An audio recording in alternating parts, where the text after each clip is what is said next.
Most of our work has been in autopsy studies, and we can say that the ones who have died suddenly, specifically looking at them, we find that in every patient who has died with an acute myocardial infarction, for example, at least there are 3 other sites where there is a vulnerable plaque present.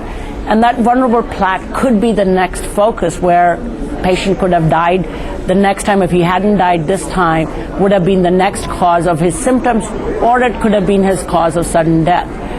So I think if we are going to treat, we are going to look for those lesions. Now, what about those who are dying suddenly? What is the frequency of vulnerable plaques?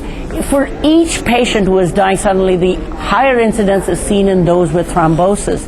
And those that have thrombi actually have at least 1 to 1.5 or 1.6 vulnerable plaques in other sites. Now, is it in the same artery?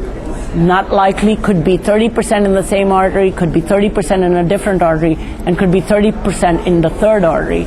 So we don't know where they will be unless and until we develop means of detecting those, whether it be by IVUS, or it be by thermography, or it could be by MR. It could be many different ways.